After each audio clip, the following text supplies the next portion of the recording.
Welcome to the February the 8th version of Portsmouth This Week. I'm Gary Gump, and with us today are a couple of guests. Ted Roush, who's the band director for the Portsmouth High School, and also a member of the band, Ryan Blythe. He's also the band president. And today our topic is to talk about the recent experience the band had at the presidential inauguration, I believe, on January 21. So welcome. Thank you. Thank you. Yeah, great. Okay, and is kind of a general introduction to the band, maybe one of you or both of you, however you'd like to do that. Give us a little bit of an idea, about how big is the band, a little bit about what is composed, are there marching units and other units? Where all do you play, or how do you decide what you're going to play in, that sort of thing? The technically this year we have 161 students. Of that 161 students, we've got about 15 or so color guard members, about 10 or so dance team members, and the rest are all musicians, drum majors. We have 3 drum majors, and we've got some chorus members in there also. But it's a pretty decent sized group. So about 160 altogether, right? And do you all 160 of you do everything all together, or are you broken up into different units? Do you have like a subsets of that, like say a concert or jazz or that sort of? I mean, what all events or groups are there within the band organization? The marching band itself is split up into a concert band and a symphonic band that meets during the school day. Concert band is generally the freshman class and a couple of upperclassmen, and the symphonic band is the upperclassmen, sophomores, juniors, seniors, and they meet separately during the school day. And then during the marching band season or anything we do at the marching band, those groups are combined for the marching band, and then we bring in the dance team and the color guard. And there are color guard and dance team members that are also in the band too. So great. In the concert and symphonic band. Yeah. We're, as you know, we're celebrating our 375th anniversary this year, and so we're trying to get participation from all our school departments. So we've been over to the middle school to talk with them, and they have, I guess they have a jazz group over there that apparently collaborates with your group. So you must have a jazz band also as a part of your. Yeah, you want to talk about the jazz band? No? I guess, yeah. The jazz band is about a 23, 22 member group. How many saxes? 9, like 7 or 8 saxes, 4 or 5 trombones, and then 5 or 6 trumpets. Rhythm section. We only meet once a week, 6 to 8:30. But all of you, whatever your particular group is, you all get together periodically as the 160 unit band. I mean, to learn to practice marching and do all that sort of. Yeah, we do. During the fall. We practice during the school day, during the band times, and then we have our marching band is not. We don't have intense practices. We're not practicing 3 or 4 nights a week. We don't compete, so we do 1 night a week on Wednesday evenings in the fall, and that's why this inaugural parade it's something out of the ordinary, because when January comes, our marching band they're at rest. I mean, we don't. Yeah, winter time. Yeah, sure. so sure. We had to no resurrect snowshoes. that. It's probably hard to march in snowshoes. Yeah, so that's great. Well, that's a great segue. So let's talk a little bit about this marvelous event that you all got to participate in. So it's like Tuesday, and what? Somebody comes in and says, "Hey, you won't believe this. We got an email. We're invited to participate in." You got an invitation. Give us a little bit of an idea. You got it. Maybe where it came from, and then who did you have to go see to get approval to go do all this stuff? You were part of that, because I was in touch with you, but it was the Friday right before New Year's Eve, and I've told this before. I think I was just sitting at my counter at home. I took the laptop out. I was just checking my email. My kids were still playing with their Christmas toys, and I just poured a coffee. I was just checking my email, and I got this email that says, "We'd like to, on behalf of President Obama and Biden, the inaugural parade committee would like to invite you to march in this year's inaugural parade." And so I'm like, "Come on, really?" So I'm scrolling down to see if there's any spam attachments or anything like that, and this can't be true, because the last sentence was, "Please let us know by 6 p.m. tonight." And I immediately looked at the clock and I started laughing. I said, "It's 11 o'clock, and they want me to make a decision like this by 6 p.m. So I'm like, oh, yeah, whatever. So I went on checking my other email, and I just kept on gnawing at me. So finally I picked up the phone. I called my principal, Bob Mr. Littlefield. yeah. And he immediately shot back, said, go for it. Yeah. So then I contacted our booster president, Jim Wilkinson. The band booster? Our band booster president. Hey, do you think we get this done? Absolutely. So I'm like, oh boy. So then I texted Ryan, because he's the hub of the... Yeah, the president, right, of the band, all things band. Yeah, so if I tell him something, he'll do a Facebook blast or a text blast. So I said, hey, Ryan, what do you think about doing the inaugural parade in 3 weeks? And he shot back with, heck yes, let's do it. So within, I don't know, the time frame, everybody was starting to get an idea of this is okay, this is going to happen. Great, that's great. Yeah, and so then you had a kind of a, I suppose in like either that day or the next day, you kind of sent out a blast to everybody and said, hey, we're going to Washington. Yep. Get a lot of I don't believe it kind of stuff coming back. It's and, like, it was crazy, like how many people are just like... So then the other kind of a miracle, I suppose, is that you were able to scramble and get transportation, get lodging, get all this stuff together in such a short period of time. Is that, did the booster group help you with that, or did you guys, I mean, how'd that all come about? Yeah, it was an overwhelming, and it was a very humbling, but it was just the whole experience from getting the invite to seeing the town of Portsmouth come together. Our music boosters, it was, I keep saying, it's like the perfect storm. We have a phenomenal group of parents this year. I've got a phenomenal group of students and student leaders in administration at the high school, from Dr. Krizik to Littlefield, that supports us in whatever we do. And then with Mr. Jim Wilkinson, our booster president, got that ball rolling, and there were a couple of nights in a row we were just meeting at his house, game planning. There was one meeting that Jim had at his house, and he had a whole itinerary list on his kitchen cabinet of things that we needed to check off and get done. Right, the logistics to make it happen, right, Isn't that great? Yeah, and then, I got parents like Gary Jeffords and his wife Jane who are collecting all these donations that are coming in, and I can only imagine what his desk must look like with all these checks coming in, and try to organize it. And so it's just, it was an unbelievable task. Isn't that great? So, okay, so then, while that's all running on the side, then you must be kind of deciding like what programs you're going to play, or did they give you any instructions about what what they would like you to do? It was patriotic. Obviously, they wanted to keep it. They also gave me a list of service songs that we cannot perform. I see. The Star Spangled Banner and the military service songs, as they were going to be played by the proper military bands. But we were just in D.C. Last April. Yeah, for the cherry. And we had a program there, so I just took that program and we redid it because the music was should have been already known to the kids. That's great, yeah. And so the parade was on Monday, so you all went down like on what, Saturday or Sunday? When did you go down? Sunday. Yeah.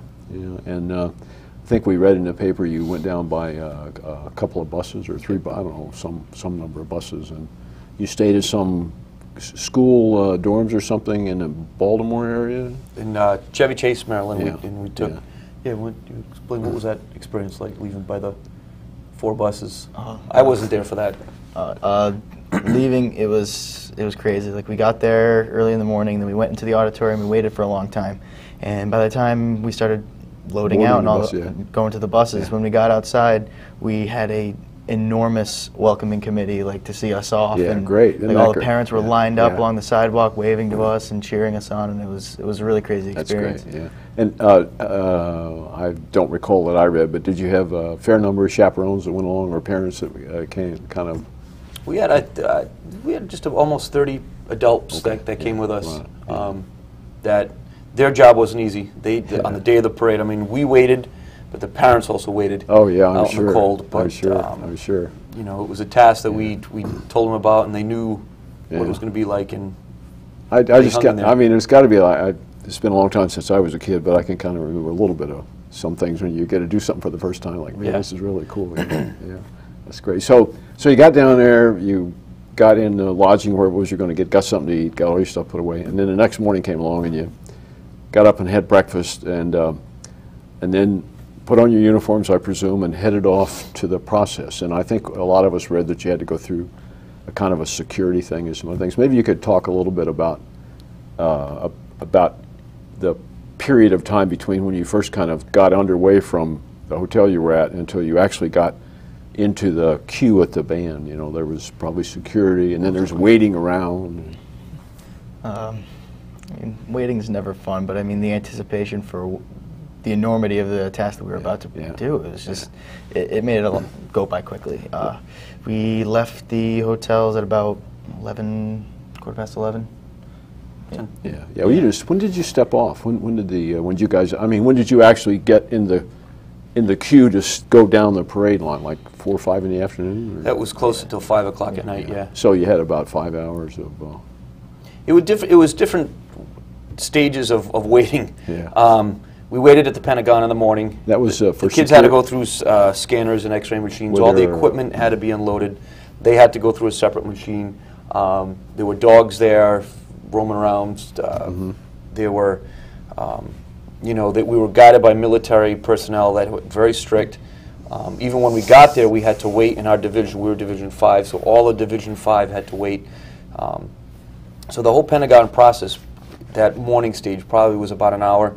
And then we got our credentials. And then Did you see other bands and other? There were other bands. Yeah, there were. Yeah, there yeah. were not just bands, but just parade participants that were. So you weren't alone out there. No. Even adults were like, well, you know, just where do I go? Where do I go? Yeah. But then we got on the bus, and that's where I guess the first big wait came. Yeah. They gave us these boxed lunches, and the kids. We were on there about 2 hours or so. Oh man.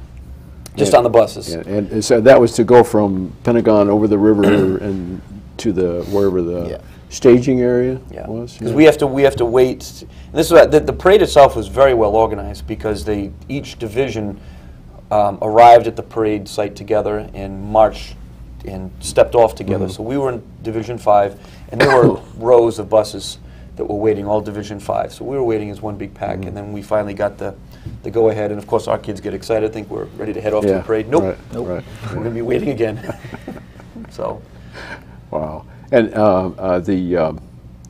the area where you let's see, I think you said earlier that the route itself was maybe 1.25 miles or something like that. So down Pennsylvania Avenue, and did you get on Pennsylvania Avenue down towards the Capitol building a ways? Is that so you were staged further towards the Capitol building, and then you came marching, I guess, towards the Potomac River? Is that the staging area was at the mall complex, the mall area. Oh yeah, and they had a huge white tent that bands would just wait in there just due to the weather. And then we actually marched. We were actually probably staged in the middle towards the end of the parade route. We had to walk to the beginning of the parade route near the Capitol building and then march back down towards the White House. And that was a process too to go along that route. And like in that interval of time that you were, so I don't want to use the word, let's say that interval of time that you were like in the hurry up and wait period, did you have any opportunity to interact with any of the other bands or have a, you know, kind of get acquainted a little bit with people down there? I think we're all really nervous. I don't know, like our band kind of has the island mentality problem. We kind of, when we're in big social areas like that, we kind of isolate ourselves a little bit. But I guess it was a lot of it had to do with the nerves of, you know, performing for the President of the United States. But, you know, everybody was just kind of like sitting with each other and talking, and we didn't really, I don't know. Was anyone able to bring along any of their social media devices? You had to turn them off eventually. Yeah, we told them not to bring cell phones that day. Just imagine like a day without texting in this most important of events, right? Yeah. Seeing the kids getting the shakes, and I don't have my cell phone. I don't know what I'm going to do. That's pretty funny, yeah. Wow, okay. So then you're ready to get into the parade and get started, and you were in Group 5, you said, is where you guys were? Yeah. And so that means, let's see, I kind of did catch a little bit of it at the end. So you were more or less, is that Group 5 the last group? So you had to wait. We were Division 5, yeah. And all the, you know, prepping for the parade, I didn't want to sugarcoat anything to the kids. They would probably tell you that. I was preparing for the worst. I told the kids that, look, we're going to be in the last division. Expect to wait. Expect to wait out. It's going to be cold. Yeah. We were watching videos of bands 4 years ago And they were marching by at 6 o'clock, 6:30 at night from the timestamp on those videos. And I told the kids, I said, you know, don't be surprised if it's 6:30 at night that we're out there marching. I just don't find in the past if I tell the kids that we're going to step off at this time and it's going to be like this, then it becomes almost a letdown. The kids think, okay, how can we have a march up? But if the kids knowing ahead of time that we are going to wait, then it's it made it a little bit easier. Although it's never fun to wait, but it's well worth it though. Yeah. Well, and you knew there was going to be some wait, so that kind of fit in. Yeah. So were there? I think again we've read and heard that there were some folks that had participated 30 years or whatever it was ago that they marched. Were any of those folks along with you? Did they have any? I mean, as you were getting ready to get into the queue, I presume by then the chaperones and everyone else were off somewhere along the parade route or waiting for you to go by.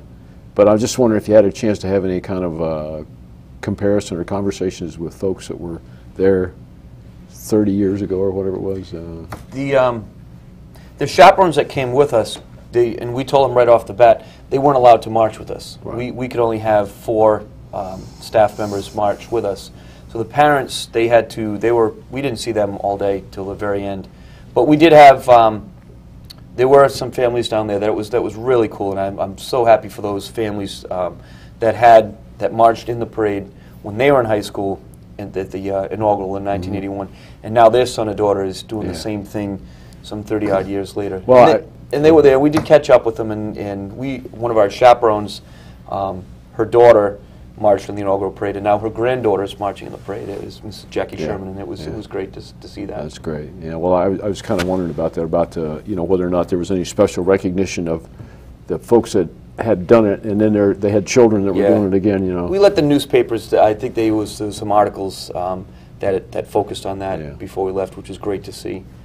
Yeah, and so you were saying that you just had 4 other members that could march along with the band, and the chaperones and parents were along the parade route, or were they at the end of the parade route? Or? They had special tickets, and they were along the parade route, but they were closer to the presidential viewing area. But once the president marches by the parade, well, did you get a lot of people? So that's another thing. Thank you for bringing that up. I forgot to put that on my list. So, did you get to see the president when he walked in the parade? What was that like?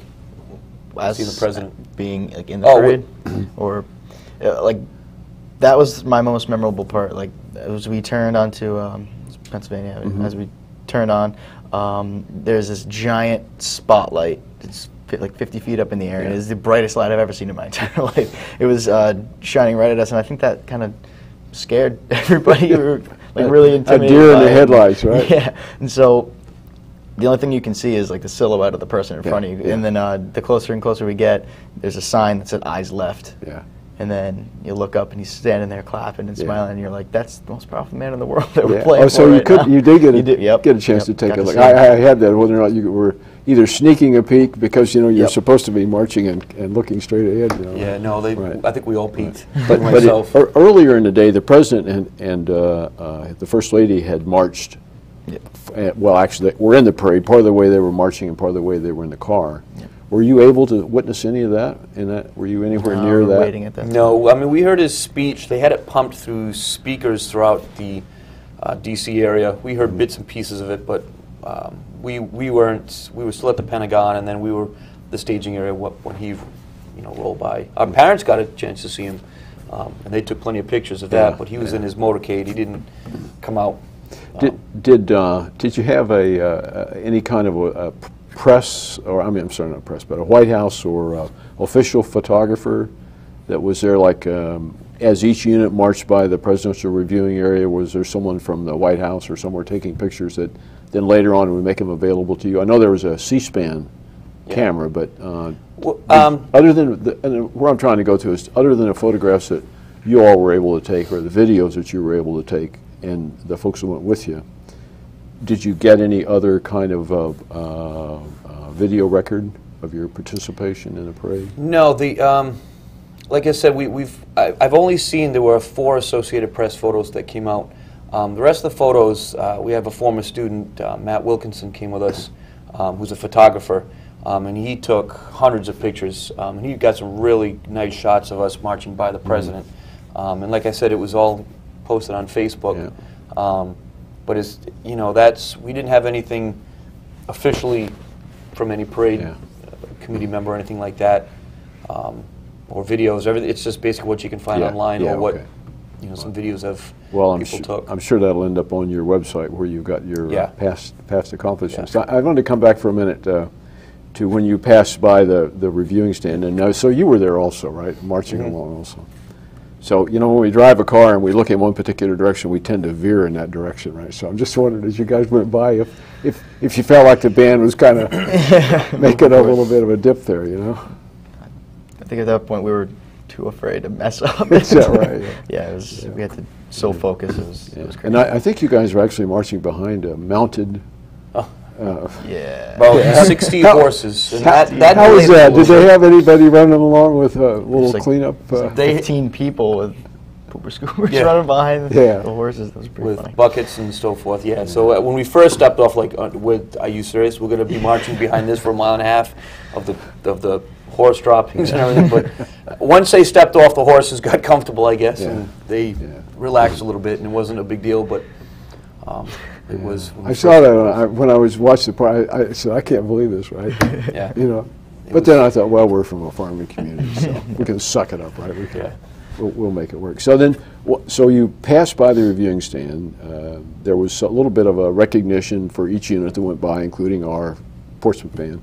So then, how much further along did you have to go before you arrived at kind of more or less the end of the parade? And then maybe just as a tag-on question to that, since there's other folks coming right behind you, I presume that once you get to wherever it is you're officially out of the limelight, do you have to chop to get out of the road? And yeah, as soon as we finished the parade, we just ran right over to the buses. We unpacked, we loaded up the buses, and we left like that. And the buses that you loaded up were the buses that you had come down in? They were there to pick you up, not the...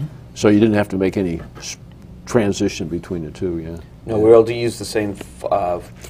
we took 4 buses down, 3 buses took the kids, and they were at a dispersal area at the end of the parade. As soon as we passed Obama, I mean, literally, with another 50, 100 yards, that was the end of the parade. Really? Is that right? Yeah. Yeah, he was at the end, and it was a nice way to end the parade. And then we just went off to our dispersal area, and that was it. Yeah. And those kids were. And so I know it was dark by the time you got there, but I presume that well, first of all, with the illumination you were talking about, you know, you could see fairly well there. But did you have the sense that the crowds were still pretty strong along the route? I mean, in terms of the folks that had been good crowd? Yeah, I mean, like by the time... I mean, you're kind of the 5th unit to go by, right? At the end of the day, people were kind of filing up. But there's still plenty of people there. Yeah, it was to make it, you know, so you... We could see they lined the parade route with, you know, bleachers. And a lot of them, I mean, were fairly empty. But even our parents said that, you know, once the president came by, everybody, there was quite a large crowd that just left the parade. Yeah, I suppose, sure. But what was still there is that it was unbelievable. I mean, we did the New York St. Patty's Day Parade in 2002, just 6 months after 9/11, and that was a huge emotional experience for us, and it was a tremendous experience. But you would think that even in that parade in 2002 in New York, that the parade, I mean, the police presence was going to be big, and it was. The police presence at this parade was just enormous, something I've never seen before. There was police lined up the entire parade route, and then on the inside, every 10 or 15 yards was a military personnel standing at attention. It was someone made that, one of the newscasters or someone made that comment that in this particular event they had men and women of the different armed services on both sides at a relatively short interval. So there literally, I don't know if there were thousands, but there certainly were hundreds of and they were straight-faced. The only time I saw them flinch was when our color guard members would spin the flag and come this close to a secret, you know, a service member's face, and you'd see them back off like that, and a little grin would be on their face, and I'm like, but they were stoic. They were. And I suppose the members of your color guard and everyone with their flags and everything, since we didn't see the whole thing, but it seemed to me that everybody was performing at peak. You know, I mean, you feel like you guys had a good performance, and that. Honestly, probably one of the better marching performances we've ever had. Yeah. Well, that's good. That's great. You know, I mean, and for you as a band president, that's got to be a tremendous way to kind of finish up the year, right? And your high school career. I mean, that's great. Boy, that is just terrific. Yeah. So to get back to the end of the parade, so you got out of there, you got all done. Everybody's talking a mile a minute, and you end up going on these buses back over to someplace to have dinner. Yep. Right. And everybody's high-fiving. I mean, I don't think, honestly, I don't think it sunk in until about a week later. Is that As soon right? as we got, like, after we got home, Mr. Roush had us as the band for a midterm exam assignment or whatever, write a reflective essay about the whole experience of the trip. And I think that's when it really started to sink in as people are writing these papers or whatever. We're all like, oh, wow, I can't believe we just did that. You did it, right. Well, that's got to be great. I mean, and so have you, I presume you'll, before the year is over, you'll end up arranging a couple of photographs of the band as a kind of the band that did it, or something along that line. Yeah, there's still some unfinished business that we do to wrap up, including the thank yous. We want to get, you know, do some presentations to the community and to the middle school musicians too of you know what we just did and what you can do with the power of music and just sticking together as a group. And how did it impact on the band membership? Is it is it kind of rekindled the interest in kids getting into the band? A lot of folks calling up, or I was just thinking that as an attraction to a bunch of young adults getting to the point where they can actually make a decision to take up music or be in the band, that would be a terrific.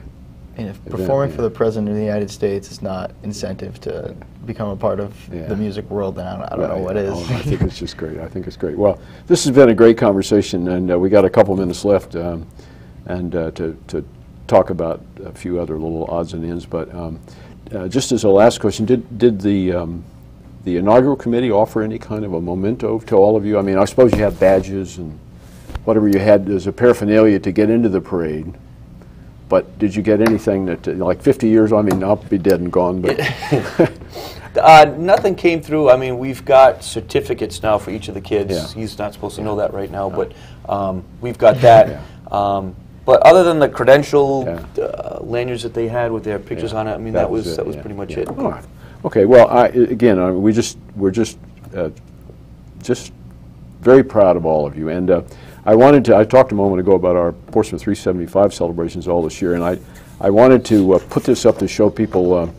This is a picture of the sousaphone cover, am I right there? Yeah, that marched past the president, and at some point in time, I'm presuming this will end up, the cover will end up maybe in your memorabilia crown. Yeah, great. Well, and as a last side comment, we're celebrating our 375th anniversary all this year, and there's a couple of events coming up this month in February.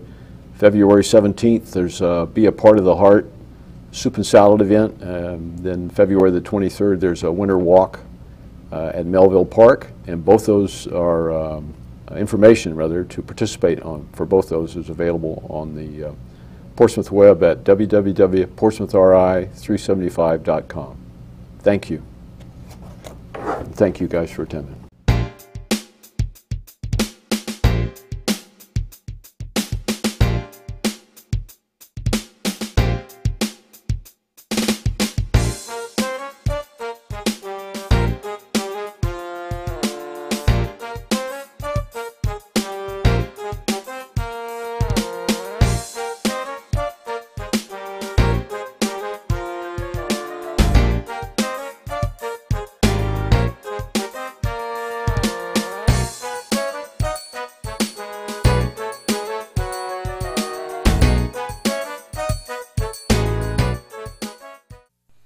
To celebrate Portsmouth's birthday, come to St. Barnabas Church between noon and 2 p.m. on Sunday, February 17th, and enjoy your choice of a variety of homemade soups. At 1:30, the crowd will assemble in the parking lot to form a human heart that will be photographed from above. Come and be part of our heart. Deadline for tickets is February 15th. Visit www.portsmouthri375.com for more information.